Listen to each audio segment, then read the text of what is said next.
Just last week, the Indian government changed the naval ensign to the seal of Chhatrapati Shivaji, the Maratha warrior king. And to talk about that and many more things, many more aspects of the Maratha ruler's life and the politics surrounding it, which makes him such a fascinating personality, we have with us Vaibhav Purandare, senior journalist and author, whose most recent work is a biography of Chhatrapati Shivaji. Welcome, sir. I am Mansi Phadke, deputy editor with ThePrint, and let's begin with the most topical thing, the seal of Chhatrapati Shivaji, which has now become the naval ensign. You mentioned that one of his most remarkable achievements was starting his own naval fleet at a time when his contemporaries were nowhere close to it. How did he, if you could talk a little bit more about how did he start at that time with limited technology, limited ammunition, and when the Indian waters were nowhere in the reach of, they were mostly dominated by European colonial forces at the point. Right. Thank you, Mansi, for this invitation to an interview. And you are right that Shivaji started building his fleet at a time when foreign powers dominated India's coastline. Now we talk about the Cholas in the south who had their own navy and had a lot of naval prowess. And that's correct. But by the mid 1250s, Chola power had been completely extinguished. And then for the next few centuries, 5 to 6 centuries, no power in India had bothered to build their own naval fleet. The result was that the English came in, the Portuguese came in 1510 and conquered Goa and ruled over it. The French came in, started ruling Pondicherry and other parts of India. And the Dutch also came in. And the Mughals, even after they had established their empire, did not bother to build their own naval fleet. The Deccan kingdoms, the Deccan sultanates did not bother to do that, whether it was the Nizam Shahi, the Adil Shahi, the Qutub Shahi, or the minor Hindu Rajas of the south, who had been pretty much neutralized by the Islamic powers. So for 5-6 centuries, no Indian was in control of the coastline. And Shivaji recognized the significance of the seas in terms of both defense and trade.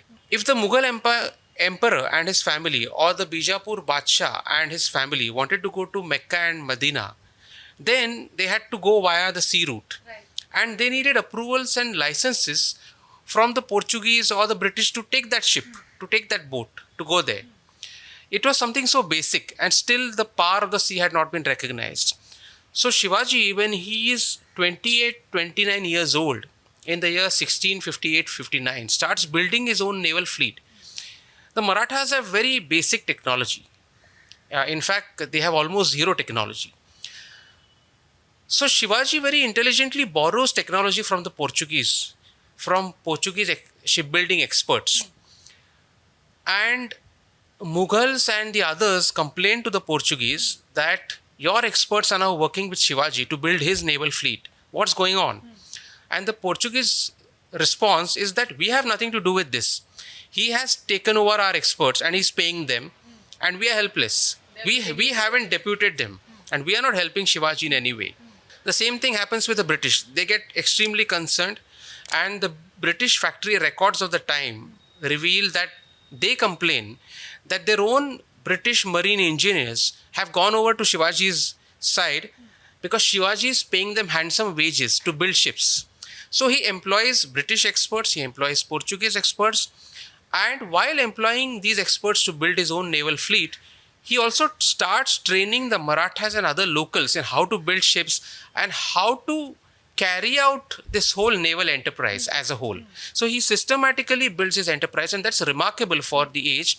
By the time he's crowned in 1674, Shivaji has more than 50 combat ships of his own, combat vessels of his own. They are of varying quality, of course. Some of them are good, some of them are okay, some of them are small in size, very sleek and quick moving. Some of them are heavy, can carry heavy guns and cannons and other equipment. So it shows a lot of vision. Another distinguishing factor from the Cholas, because there's a lot of comparison going on between the Cholas, that why aren't the Cholas getting enough credit? I completely agree that the Cholas deserve as much credit as should be given to them, because they were superb and they haven't got the kind of attention in Indian history that we should have given them. But Shivaji is unique nevertheless, because the Chola power has its origins in a river valley. So the Cholas have an inherent awareness of the importance of waters. Chhatrapati Shivaji, on the other hand, comes from the mountains, from the hills. He comes from the Sahyadri hill ranges and he comes from the Deccan plateau. And he systematically and thoughtfully moves towards the sea, in the direction of the sea. So much so that eventually he builds his future capital, Raigad, along the Konkan coastline. So that is remarkable. It shows remarkable vision, and this is the first official acknowledgement by an Indian government that he is indeed the father of the Indian Navy. His strengths, as you have also mentioned, was mostly in the hilly terrain, in fort-based battles. How important was the navy in his expansion, in the expansion of his empire? It was extremely important because he realized that he himself needed to control the coastline if he really wanted to be a strong power. Because you could defend your borders, and eventually, as it turned out, after Shivaji's death, the British gradually conquered all of India and ruled over us for more than a century. So his focus on the navy indicates how his thinking was right in terms of controlling the waters in order to maintain one's independence and to establish one's independence. And he also saw the significance of trade. And if you look at his trading vessels, then by the time he gets coronated in 1674, and if you add the combat vessels also to that, the total number of his vessels go up to 700. So he also starts trading, the Marathas under him start trading with the foreign powers. So, his ships go to Basra, they go to Mocha, they go to other places outside India. So there is this very wide vision of defense, there is this wide vision of trade, there is this wide vision of a strategic communication that you see all around. And he had three main naval commanders, I think you've mentioned in your book. Could you talk a little bit about them, their background? I think two of them were Muslims. And a corollary to that, which I will come to later, but if you could shed some light on that. Right. So you are right. When he starts building his navy, he, like I said earlier, employs British experts and Portuguese experts. And he consciously starts training the locals at the same time in shipbuilding and also in how to operate the naval fleet. So he starts winning over the Koli fishermen along the Konkan coast. He befriends the Bhandaris. The Kolis and the Bhandaris, as we know, are the original inhabitants of Mumbai, and they live all along the wide Konkan coast. And he gets them to get involved in his naval enterprise. He empowers them. He builds a number of sea forts. Most importantly, Sindhudurg, which is in the middle of that sea. So he starts befriending the local population, attacking his enemies, and he builds sea forts. Now, while the Kodis and the Bhandaris are part of the coastal belt, so are the Muslims. And he employs the local Muslims as well.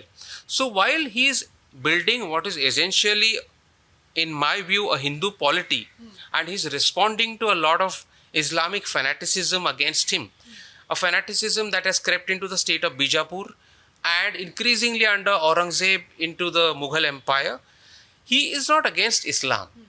He demonstrates the highest respect for Islam and in fact for all faiths and books of faith and holy people of those faiths. So two of the people he appoints as his naval chiefs, his navy commanders or his navy admirals, one is Daulat Khan and the other is Darya Sarang Ventji. Both of them are Muslims. Now, if he were discriminatory and were building a Hindu theocratic state, then he would not have done that. That was my next question. So he's not building a theocratic state. He is building a Hindu state. We can't call it a secular and non-religious state because his state is deeply imbued with Hindu values and Hindu values of tolerance and inclusion. It's underpinned by these values, which is why Daulat Khan is very much a part of his political worldview. And he embraces Darya Sarang Ventji at the same time as a Muslim and appoints them to the highest positions in his navy. Now, if you look at Bijapur at the same time, when Shivaji in his is in his teenage years, there is an official communication and official directive from the Adil Shah of Bijapur, and it's a written directive, and I've quoted it in my book, that Hindus should not be appointed to top positions. There's a limit in the hierarchy till which they can be appointed. Beyond that, they cannot be appointed. So that is a classic example of the fanaticism that has crept into Bijapur. Bijapur was not always like that. In the 17th century, during Shivaji's times, it's become a fanatical state. But the Adil Shah of Bijapur, one of the Adil Shahs of Bijapur in the 16th century, was truly pluralistic. In fact, he was a worshipper of Lord Ganesha. Like Dara Shikoh later is a great scholar of the Upanishads and the Vedas. So there are people like that around us. But Shivaji demonstrates the highest tolerance for books of faith, for religion, for Islam. One of his bitterest enemies, Khafi Khan, one of the Mughal historians of the period, has called him all sorts of names. But Khafi Khan is forced to write, and he writes that Shivaji had the highest respect for Islam and for books of the Islamic faith and for holy men of the faith.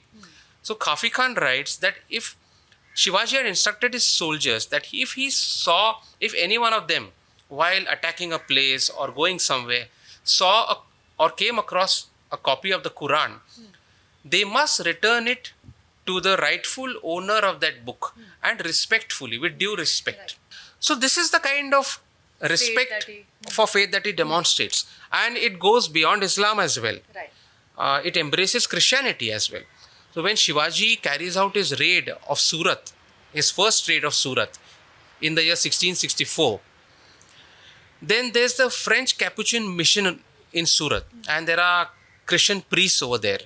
So Shivaji instructs his soldiers, and again his directives are available in writing, and I've quoted him in the book, that they must not attack the Christian mission in Surat. Not only that, the Portuguese have also noted this, and the British have also noted this in their official records, that he actually keeps a guard of his soldiers outside that French Capuchin mission so that nobody troubles them there. But political parties today, like the BJP or the Shiv Sena, they talk about Shivaji, Chhatrapati Shivaji as their icon. Yeah. They say they want to establish a state like Chhatrapati Shivaji. How different is the BJP's philosophy? Different or similar is the BJP's philosophy as compared to that, and as well as the Shiv Sena? It's an interesting question you asked, and I will not pinpoint one particular party. But if you look at it, every political party, especially in Maharashtra, and now increasingly so across India, because Shivaji has become a much more visible figure across India now, politically, every political party tries to appropriate Shivaji, whether it is, and I won't single out the BJP and the Shiv Sena, but the NCP, the Congress, the Republican Party of India, every political party does that. And there are social groups, caste-based groups, non-caste-based groups who do that also. Everybody wants Shivaji as their own, and they want to be seen as championing his cause. That is because Shivaji defines a certain Maharashtrian identity and also a certain kind of Hindu identity and a very broad Indian identity. So while he appeals at the micro level, he appeals at the macro level to people also. Right. And that is why Shivaji sought to be appropriated by everybody. And this battle for appropriation is going to continue into the future. It is for the people to really see through what political parties are doing and make their choices. Again, I'm not singling out a political party because I would say that political parties are opportunistic and exploitative across the spectrum. But I think what is important is going into the future for the political parties not merely to invoke his name and to chant Shivaji Maharaj ki jai, but to ensure that their political conduct is in keeping with the kind of values that he has espoused and enshrined in his own state. And those values are of tremendous tolerance, and respect for women, for children, for people of other faiths. So, opposition to Islamic fundamentalism is correct. And I would say that Shivaji asserts his Hindu identity in this regard because he will not allow his cultural and civilizational identity to be obliterated, which is what Aurangzeb starts doing as he gets increasingly fanatical. He starts demolishing temples across India. He demolishes the temples of Kashi and Mathura. And again, Mughal official records themselves are proof of that. It's all mentioned in the, his orders are mentioned in the Mughal records. And I've quoted that also, that Masir Alamgiri and other documents talk about that. Then he imposes customs duties which are discriminatory. He is tremendously discriminatory towards the Sikhs, and he beheads the leading Sikh figures of the period, and it's a lot of criminal activity really. So I would say that the ideal in practice and conduct could be Shivaji and not Aurangzeb. And in the same context, this whole renaming of cities and districts to supposedly reverse what had happened earlier in the past. What do you, the renaming of Aurangabad to Sambhajinagar, for example, what do you think about that kind of politics now? Yeah, now, I have a slightly nuanced view on this particular subject, Mansi, because I feel that renaming cannot completely be dismissed in this manner, because renaming is also a way of decolonizing one's culture and cultural identity.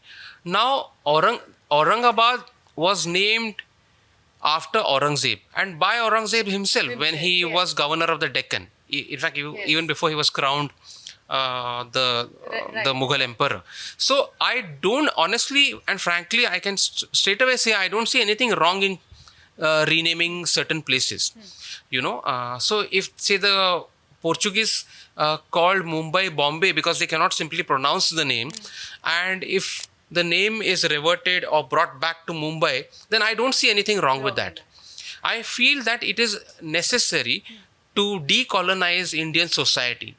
So at the same time, while I believe these symbolic things are important, one has to go beyond symbolism. Understood. And one has to go beyond merely the usage of such things for political purposes, just in order to elicit votes. I think it's high time that political parties and voters also went beyond symbolism as far as heroes like Chhatrapati Shivaji is concerned. Just to give an example, because we are on the subject of symbolism, in Maharashtra, you can say Chhatrapati Shivaji Maharaj ki jai, and people get away with all kinds of things by saying that. So that's why the focus especially has to be on conduct, because Shivaji's focus throughout his life, as I have demonstrated in this biography of mine, is all the time throughout on conduct and on rightful conduct. And I think that is the essence of Indian civilization. This political appropriation of Shivaji has also led to a lot of, people talk about it in a narrative that suits them. And one of the myths that you have kind of busted in your book is this whole talk about Shivaji saying cows and Brahmins should not be slaughtered. And you've put that in the right perspective in the book. Can you share that a little bit for our viewers? Yeah, I will. Because see, there are people who make very sweeping statements about Chhatrapati Shivaji. So I have made it very clear in my book that there are two kinds of people who will, who do not really reflect what Shivaji is saying. The first kind of people are those who say that Shivaji wanted a Hindu theocratic state because he did not want that. While he did mention in one of his letters and other correspondence also about cows and Brahmins and the need to protect them, he was not exclusively focused on that category. See, cows and Brahmins were symbols of the Hindu faith in the medieval and post-medieval early modern age in which Shivaji is born. And they are symbols of faith. And he wants to uphold those symbols of faith. He is not saying he is not upholding that symbols of faith. But he is not merely stuck there. He's not saying only they need to be protected and everything. Yes, because look at his army and navy. Right. It is what we will call the Bahujan Samaj. and the ordinary kunbis, the tillers of the soil, the cultivators, the fisher folk, and all kinds of people, the tribes, various kinds of tribes across the land. One of the things about, I mean, what is very well known about Chhatrapati Shivaji is his relationship with his mother. It's very celebrated and talked about. What is not as well known is his relationship with his father, about which also you have written a great deal in your book. So, how was it generally? Because his father was, he was with the Adil Shahi, and Shivaji, Chhatrapati Shivaji, was leading revolts against his kingdom. So, how did the whole dynamic work out? Shivaji actually had a strong bond with his father. His bond with his mother was extraordinary, and I have written about it in detail in the book. But in spite of the fact that Shahaji Raje Bhosle, that is Shivaji's father, worked with the Adil Shahi kingdom, they had a very good bond between them. There were long periods of time when they were away from each other. Shahaji Raje had won Bangalore as a Jagir from the Adil Shahi, so he lived there for the most part. And he had sent Shivaji back to Pune in the year 1642, when Shivaji was only 12 years old, to administer his Pune Jagir there and parts around Pune, the town of Pune, which were part of his Jagir. And Shivaji straight away started rebelling in various ways. And as soon as Shivaji started his rebellion against the Adil Shahi of Bijapur, the state that his father was actually serving, Shahaji Raje Bhosle came under tremendous pressure from the Bijapur kingdom, to the extent that the Adil Shah suspected that the father was behind the son's rebellion, and Shahaji was on a military campaign to Jinji, deep in the Tamil south, fighting on behalf of the Adil Shah, when Adil Shah sent some generals to catch him and to put him in prison. And that's what they do. Interestingly, it's Afzal Khan who puts Shahaji Raje in chains and brings him back to Bijapur in the Bijapur Darbar, and then he is imprisoned. And then Shivaji has to negotiate with the Bijapur kingdom to get him released, and after a few months Shahaji is released, because Shahaji is highly respected, and he becomes actually the victim of a factional fight in the Bijapur kingdom, because there is one faction which is stiffly opposed to him, and Afzal Khan is one of the leaders of that faction. Afzal Khan, whom Shivaji eventually kills, is one of the leaders of that faction. It's interesting that while Shahaji does not get directly involved in Shivaji's political enterprise, when he is actually told about Shivaji's enterprise and when Bijapur complains to him, Shahaji at no point in time offers to go himself to convince his son to step back. Or at no point does he say, though he is a military general of note, that I will go and crush this rebellion. No. In fact, when the rebellion grows bigger and when Bijapur sees Shivaji as a bigger threat, when Shivaji is in his mid-20s, then when again Bijapur complains to Shahaji about his son, Shahaji actually shrugs off responsibility and he says, he's not listening to me, you can do what you want. So it's interesting that at no point in time does he condemn his son or contradict what his son is doing, and at no point does he offer to take the initiative to convince his son or to crush the son's rebellion. And last question. So, why did you decide to write this book? Because Chhatrapati Shivaji is a personality who many have written about, talked about, done biographies on. And this, in fact, also has, people disagree on his birth date as something as basic as that. So, then there is a camp which says that there are certain authors who have given a Brahminical spin on Chhatrapati Shivaji's life and reject their work. Then there is an opposing camp. So, A, why did you decide to write this? And B, how did you separate fact from fiction? My approach has strictly been that of a historian. And history does not see caste, history does not see community, and history does not see religion. History works on the basis of evidence. And I have written about stuff which exists in the documents, which is supported by corroborative proof, and for which there is corroborative and supportive evidence. I did not seek out to uphold a particular position nor to put down a particular position. I sought out to write the truth. And I think it's high time somebody wrote the truth about Chhatrapati Shivaji, because there are too many stories that are spoken about him from various competing camps, the ones you mentioned now.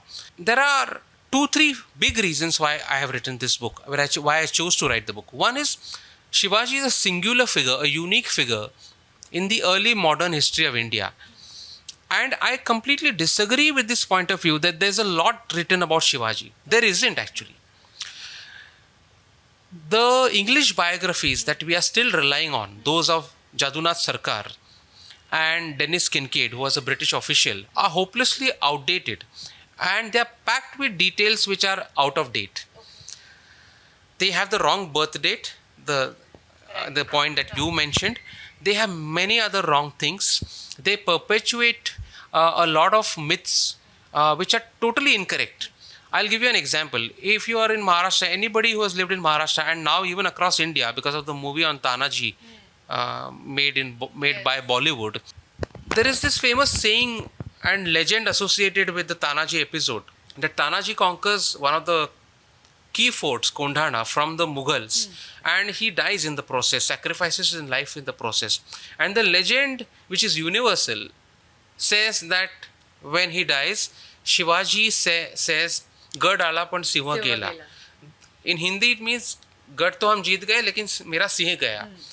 The fort has been won, but the lion has been lost. And then we are told, and it's put in writing all over the place in Jadunath Sarkar's book, in Dennis Kincaid's biography, which are standard biographies even now in English, unfortunately, written well over 100 years ago, that Shivaji named the fort of Kondhana, he renamed it as Sivagad after the sacrifice of Tanaji. This is completely untrue. Shivaji's own letters, which I have found, Shivaji's own correspondence, and records and documents of the other kingdoms of the Deccan also reveal that Kondhana was also known by the name of Sinhagad at that point in time. And in fact, Shivaji's letters talk about Sinhagad and what's happening at Sinhagad. And this is at least 8 to 10 years before Tanaji sacrifices his life while reconquering that fort. The word Sinhagad exists in the documents. Right. So it was actually the other way around. So it's interesting that Shivaji uses the lion metaphor precisely because it is Sinhagad. Right. That's why he says Gad ala pan Siva gela. Otherwise, why would he say Gad and Siva? He could have used any other metaphor. Right. So he uses it because it's called Sinhagad. Right. So you have to turn the myth on its head to reveal the truth there. So I've done it in this case. I've done it in many other cases. There are so many myths that have had to be exploded in this book, and the truth revealed. And Shivaji is such a significant figure in the early modern history of India that he took on the Mughal Empire under Aurangzeb. The Mughal Empire was at the height of its glory under Aurangzeb. Look at the geographical reach of that empire. In the northwest, it goes all the way to Afghanistan. In the east, it goes all the way to Bengal. And in the south, after the demise of the Nizam Shahi kingdom in 1636, when Shivaji is only 6 years old, it has also entered the Deccan because the Nizam Shahi kingdom has been split between Bijapur and the Mughals. Right. And the Mughals are further pressing down on the Deccan and aiming to conquer more lands. And Shivaji is an ordinary person taking on a gigantic empire. And he not only shook it to its foundations, but he sowed the seeds of its eventual fall and destruction. So he changed the political map, not only of the Deccan, but of all of India. And he changed the political architecture of India. After his death, the Marathas conquered almost all of India and replaced the Mughal Empire. Right. There are reasons why the Maratha Confederacy later collapsed. But that's the post-Shivaji period. Right. And it merits a different discussion altogether. Right. But this is the kind of state that he builds against all odds. It's a David versus Goliath kind of story. He takes on a giant empire, and everybody is initially dismissive of him, thinks of him as an upstart rebel who can be crushed at any point in time, with the exception of Aurangzeb, who shows a lot of awareness, even when Shivaji is small, that he thinks that Shivaji is a clear and present threat. So Shivaji is a singular figure, and I don't think he has got the kind of attention that he deserved in our history books, in our textbooks, and in the Indian historical narrative. There may be political appropriation of Shivaji, but do we discuss Shivaji in the right manner adequately? No. And my attempt has to be, my attempt in this book has been to provide a sort of corrective to the narrative that's been going on, to take it beyond symbolism, and to make the discussion on Shivaji solid, substantial, and significant. That's a very good point. Thank you so much for this interesting conversation and for joining us at The Print. And thanks a lot for watching. For The Print, Mansi Fadke.